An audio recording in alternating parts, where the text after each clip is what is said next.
Hi guys, hi my peoples, welcome back to another video. Welcome back. Today I have a guest. I'll let her introduce herself shortly. If you're new here, you can call me Nabz Arah. Welcome to the channel. Thank you so much for clicking that thumbnail to watch. I appreciate you so much. If you're new here, you can call me Nabz Arah. Please hit that subscribe button, subscribe, hit the notification bell for more videos like this and more lifestyle content. You're most welcome, Rita. Thank you. Please tell my subscribers a little bit about yourself. Okay, my name is Rita. I'm a Ugandan YouTuber as well. I do hair, travel, and food content. My channel name is Rita Amanyure, and yeah, I'm happy to be on Nabz Arah's channel today. Thank you for choosing to come. You're welcome. So guys, I'm going to link her channel in the description box. Please check it out. If you can't find the description box, I'm going to put the name here on the screen. Type it in the search bar. Follow her for her content. She has great travel content, great hair tips. First time around and they see the afro. Hey. Okay guys, let's get straight to the point. So I've always wanted to discuss the topic of on the cost of living in Uganda, but it's a bit hard to discuss alone, you know. Yeah, that's true. Yeah, you end up talking about on your experiences, and you leave out a lot of information. So when I was meeting Rita, I decided finally we get to discuss this topic. Yeah. So let's have a bit of notes, and I got them from someone living abroad but has interest in coming to Uganda. So the things that they have concern for are those that we are going to majorly talk about. So it's majorly targeting people that have interest in visiting Uganda, living in Uganda, working in Uganda, and would like to know the cost of living, just estimates. Yes. We are going to be estimating for you guys. Yeah. So the first thing that you're going to talk about is renting. And now for the renting bit, we're going to talk about someone who wants to rent a home for like a month or more. The procedure of renting, how many months do people charge on average? On average, they charge 3 to 4 months down payment. That's before what you get actually in. Most landlords in Uganda ask for. Before you get into the house, you pay 3 to 4 months deposit, like for 4 months before they can allow you to get into the house, and that is dependent on the month in which you have agreed with the landlord to take up the house. If it doesn't matter if it's a few days to the end of the month or if it's in the middle of the month, you still have to pay for the beginning, that month when you got the house. Yeah. Then there is this fee that they charge. I don't know what they call it, but you pay a fee that the landlord can use to repair whatever you mess up. So they say it's refundable. You pay, they'll ask you for, like, let's say depending on different houses, they'll ask you for a given amount. They have it in their bank account, and they say if you're leaving and nothing is damaged, they refund it. But they always find a reason not to refund it. Yeah, so some houses do that. Some houses don't. In my previous house, they did it, that the landlady asked for, I think was it 500,000 to keep in her bank account, and when we are leaving, she has to come inspect and see if nothing is damaged, and she refunds it. If something is damaged, she takes it. So is that in addition to the money? Yeah, it's in addition to the 4 months. Really? Yes, there is also that figure. Take note of it. If you're looking at a high-end apartment, it also depends on the location. Of course, if you're looking for a house that is located around the city area, an apartment close to the city area, Bukoto, Nakasero. You're looking for Nakasero. There you have to plan between 2 million a month to 5 million Ugandan shillings. Is that for a 1-bedroom or for 2 bedroom? That's for mainly a 2-bedroom apartment. For a 1-bedroom, you can get 1.5 million a month to maybe 2 million, but that is for Naguru. Kololo is an exception. You have to be ready to pay in dollars. Really? A month. I didn't know that. Yes, most of their apartments are way more expensive. Actually, for them, it might even go beyond 5M a month. Oh, but it's paid in dollars. Yeah. Okay, not paid in dollars But as such, it's but a lot of usually money. their pricing range is in dollars. Oh, so like Kololo is the most expensive area Kololo around is now town. the most expensive area around town. Okay, so then now the average areas? The average areas is if you're looking at places that are a bit far away from town. Like and 30 minutes and more from 30 town. minutes to an hour. Like if you're looking at places maybe in Nalia, if you're looking at places in Ntinda, Nigeria, Buate, Namgongo, Chalwajala, Chireka.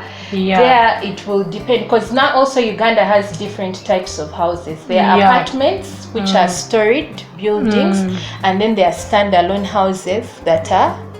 Apartments are always more expensive than standalone houses. Apartments are always more expensive than that. Okay, the bungalow kind, but different people in one area. So if you're looking at those areas of Chalwajala, I say if you're looking for a 2-bedroomed apartment, you have to plan for between 800,000 to 1.2 million a month. 2-bedroom. 2-bedroomed. A 1-bedroom usually between 600, I would say. Because we had like my previous house was 600k, but it was 2-bedroom. So I think from like 600 and more. Like to make it clear for you guys, the farther you go away from the city, the cheaper it becomes a bit. Like you pay a bit more, you pay a bit less. Then there are areas. I did a video on that. I'll link it for you guys. Like areas of Nansana, Namunguna, that other part of the city of town, that side of town, has a 1-bedroom and sitting room at 250, 200.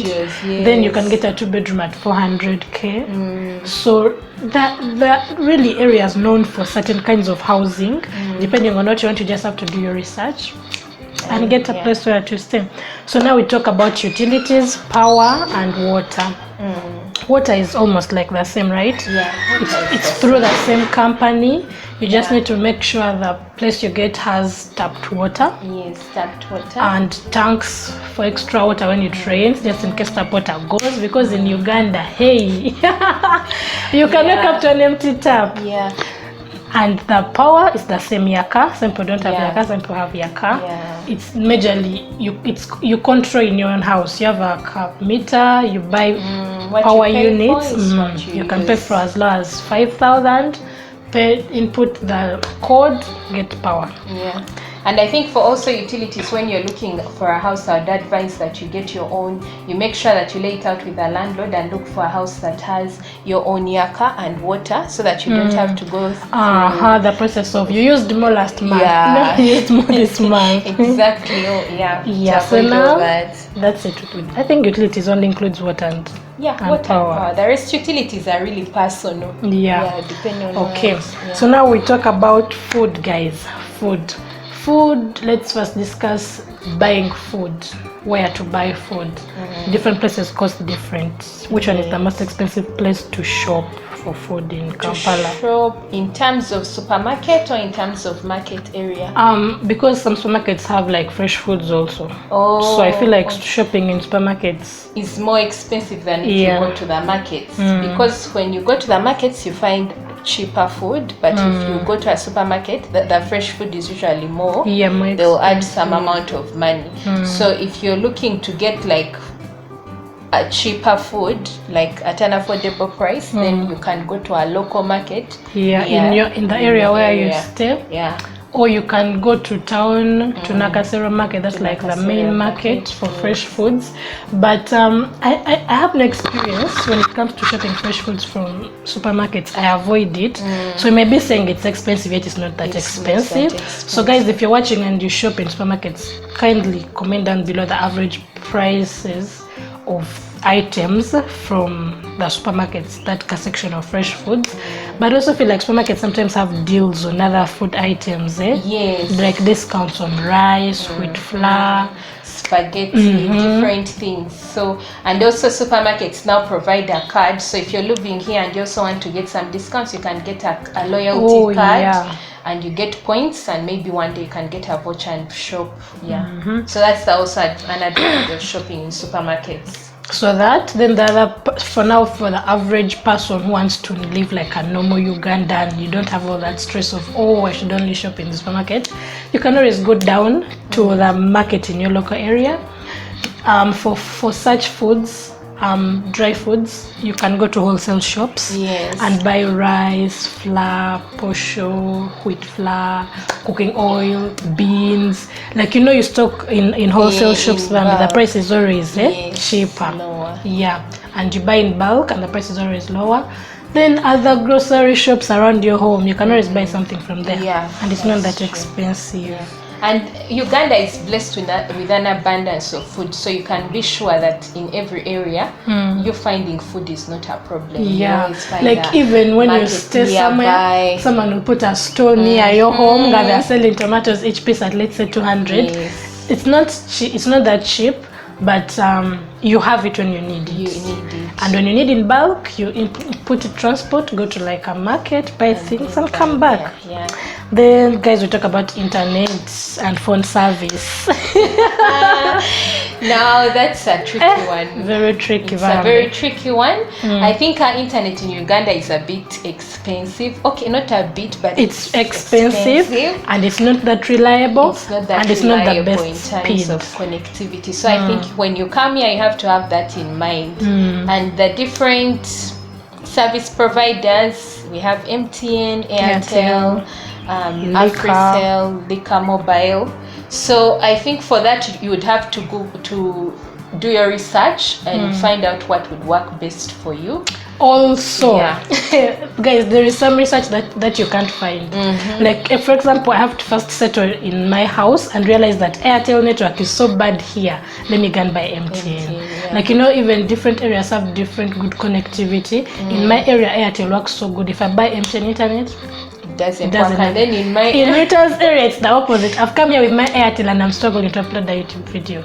Yes, so, here MTN works so well, but Airtel, and I told her when she came that if you're using Airtel, you're going to struggle. And the costs, guys, on average, okay, you can get costs starting from as low as 500 shillings. 500 shillings get you 15 MBs. Yeah, it can get you actually 15 or 40 MBs. For MTN, it gives you 40 MBs. Oh, 250 is what gives you 15 MBs. 500 gives you 40 MBs. 1000 can give you around 100 MBs. Yeah, so you can get from as low as that, but there are prices up to, okay, like monthly packages, weekly packages, and then unlimited. MTN has unlimited of 330k, I think, and one of 180k, depending on speed limits. So it will not be that expensive for you guys. Though us here, it's expensive. We agree that it's expensive. Phone services for you to call, I wouldn't know if it's cheap or expensive, but different phone companies provide voice bundles for you to call. I don't think they're that expensive. No, the voice bundles are really not that expensive. Voice bundles and SMS bundles. Like, you can get a good 15, okay, you can get 10 minutes for 700 shillings. That's MTN. The only downside is that when you get MTN minutes, they only call another MTN person. You can't use MTN minutes to call Airtel. But it's affordable. You'll be able to make the calls that you need without robbing the bank. Then transportation, Katya. Transportation. We have which one should we start with? We start with borders. Borders. The usual borders. Then we have the borders that you can get, like, you can order for through an app. Safe Border, Uber, Bolt. Yeah, Bolt. What else? I think those are the three that we have. That are common. Yes, that are the most common. Yeah. And the charges. I feel like, what do you think about the charges of like Safe Border, Uber Border, Bolt? I use Safe Border. Safe Border is what I use a lot, and I feel like the charges are really affordable. Yeah, like it gets you there. If you value time, it gets you there. And now, to make matters worse, after the corona situation, taxis carry less people, meaning you pay double the price. So before, if I used to pay 2,500 to go to town, now I pay 5,000. And when I check the Safe Border app from my place, I only add 2,500 to the 5,000 and reach town. So in my opinion, I always tell myself that the 2,500 is buying me time. Because I'm going to get there in like 20. yet inataxa much get in an hour. In an hour. Yeah, so like you put that extra cost to buy you time, but the borders are affordable. Then regular taxis. Yeah, regular taxi Used to be affordable until Corona. Until Corona happened. Until Corona happened and killed it. Yes, I think they used to be the most affordable. The cheapest. You 2K, you go wherever you're going. You 1K, you go to where you're going. Now it's double the price for everything. Double the price for everything. So yeah, but they used to be the cheapest. And then Uber. Transport. Uber cars. Uber, yeah, there's Uber cars now. Uber also you download the Uber app and then you can order for a ride. I think it's expensive or affordable. I think it's affordable. It is. I don't use it that much, guys. I count the number of times I've gotten into a car. I feel like I'm paying for more traffic. Like I'm paying more because the thing about me moving from one place to another, I'm trying to avoid the traffic to beat the time. So sitting in a car, it's going to be stuck in traffic the same way a taxi is going to be stuck in traffic. Okay, this one is more comfortable. So I think now Uber, like when I usually use Ubers, it's when I've shopped and then maybe you have many things and you cannot sit with them on a border. Or if you're going on a fancy place, or like you just feel like you need to be in your heels, and the long dress, and you can't even sit with it on a motorcycle. So you're like, but it's affordable, right? Yeah, it's affordable. I think for someone coming from out, it's affordable. But for us who are here, we always look at the cheaper. Yeah, like for age range, it's pricey. We'll look for a cheaper option. Yeah, but it's available and it's something that you can consider. Yeah, imagine you can go around most places around town and a bit beyond for less than $10. It's so hard for Uber to charge you more than $10. Around town, it's usually $10 around there. No, they don't even reach because $10 is a whole 37. Uber prices are usually around 19K, 18K, 20, 25. By the time you reach 30K, that means the distance is probably longer, and of which $10 is 37K. So that might be cheap for you guys. Kati, entertainment. Okay, entertainment now is different because of Corona. Yeah, but previously entertainment is not. By the entertainment in Uganda is not expensive. It isn't. Most of the classy bars don't need you to pay to go to them. They don't need you to pay to enter. The drinks are not always that pricey. No. They are affordable. I think they are affordable. I'm just going to look at that they are affordable. Depending on how much drinks cost in other countries, drinks in our place are affordable. According to the videos that I've watched online. I've not been to other countries that much. So guys, drinks and all that entertainment, you're going to bars, then the other form of entertainment, the tourism around the country, it's affordable, Bambi. Because you get to pay a tour guide something around 100,000 shillings, which is $30 or less, to take you around the city. Like that's how much some tour guide I know charges to take people around Kampala city. But also going around to Queen Elizabeth National Park, like the different parks and all that, it's not as costly.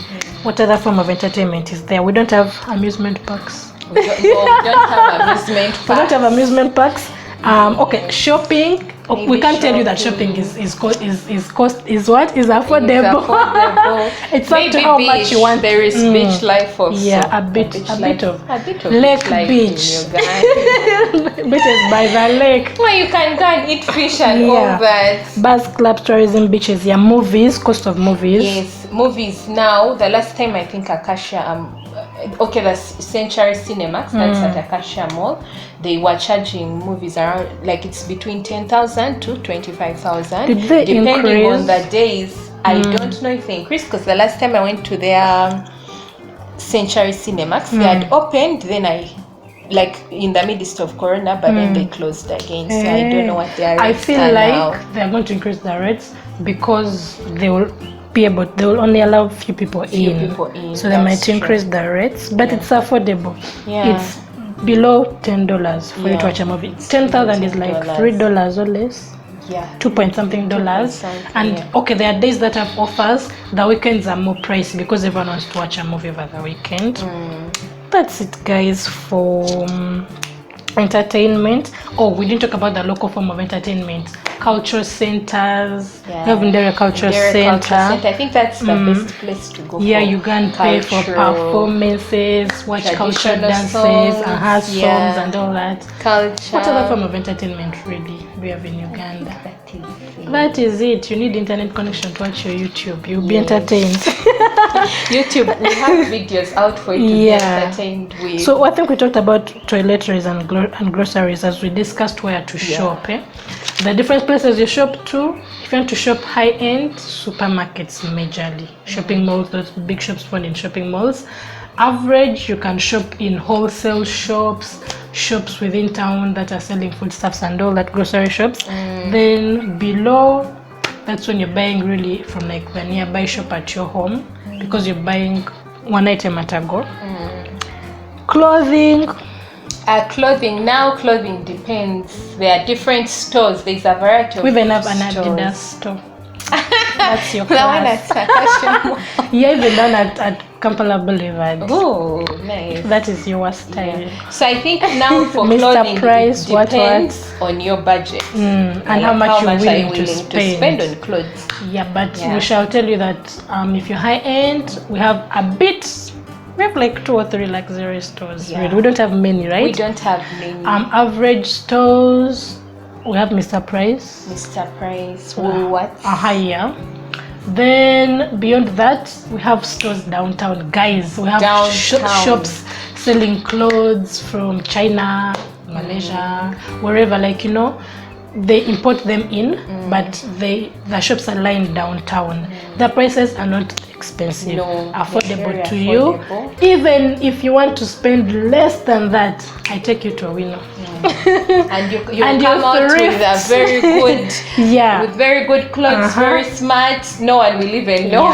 So there is that high end up to thrifting, and I feel like there's nothing beyond thrifting, right? No, there's nothing beyond thrifting. Thrifting is like the lowest. The lowest. Someone asked me to talk about the tipping culture in Uganda. Do we tip in Uganda? Yes, I think the tipping culture is starting to be embraced in Uganda, especially at these big restaurants. So yeah, I would say tipping culture is there. And and what? Okay, tipping. I think how also often do you think people? It's a personal thing. It's a personal thing, but now I've just learned this. In some countries, tipping is a must. If you don't tip, you look at you like, really? And then I also learned this when I was compiling. What I mean, it's a personal thing. I thought maybe one how much to tip. Oh no, like because if we tell them that it's a culture that you must pay, they will know that they have to budget for that. But it's not yet a must in our country. It's appreciation. When you tip, it's appreciation. So you tip whatever you can afford. Because I just learned that in some countries, majorly Europe, correct me if I'm wrong, but I was told this, if you tip, you're looked at badly, because when they charge you your meal, they've already included that tipping. Oh, okay. So there are such places, then there are places where tipping is a must, then there is us, we are in between. The culture is just growing, so you tip sometimes, or sometimes you don't tip. Up to you. That you tip. Especially people that provide you a good service, it's good to tip them. Now let's talk about eating out. Everyone loves eating out, like eating out and you chill with your friends and keep taking those cocktails. What's the cost of eating out in Uganda? The cost of eating out, I think also it depends on the kind of restaurant that you're going to. But if you're going to the normal restaurants, like let's say the fast food restaurants, we're looking at Cafe Javas, KFC, Chicken Express, Cafeteria, Taste Buds, Food Court. I think for a proper meal, we are not talking about a 3-course meal. This is just a normal fast food. I think you would plan for between 15,000 Ugandan shillings up to like 35,000 shillings, depending on how much you're willing to on what you're willing to indulge in. And then if you go to maybe the Kololo restaurants, now if you're looking at maybe Cantine, Divino, or these high-end kind of restaurants, then you have to plan Mediterranean between 35,000 and above. because 35 those and above. ones charge 35 more. is like $10 and above. Yes, $10 and above. And if you have to look at hotels, maybe now you're looking for luxury fine dining. Fine dining restaurants. Yes, there you have above to 50,000. above 50,000 for a decent meal. Yeah, but Above 50,000 and more. Then cocktails. Now I'm not a drinker, so I can't recommend cocktails. I don't know how much. So cocktails.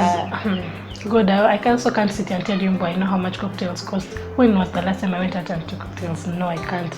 But I'll get an average price and put it here on the screen for you guys. But I want to believe that they're not that costly. You can go out and have a couple of them and not live with the bank running after you. Like, you not break the bank. Washing dishes.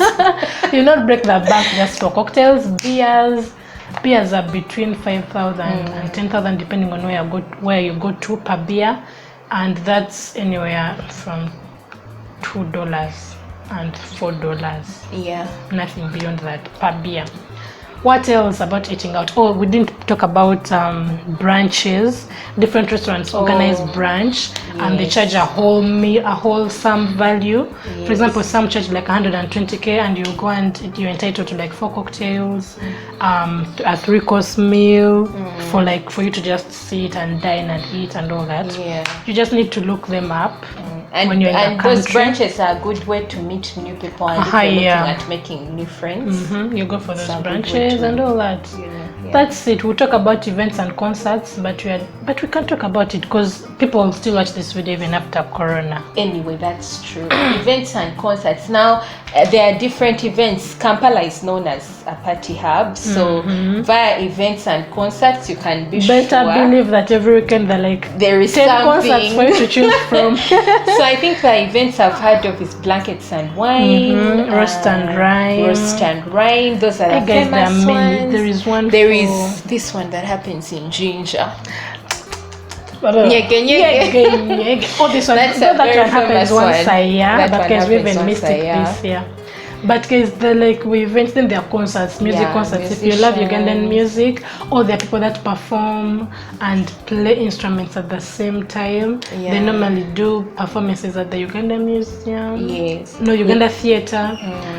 Then live band sessions, like most of the bars. Wild Coffee Bars will have at least one day a week for live band if you like that.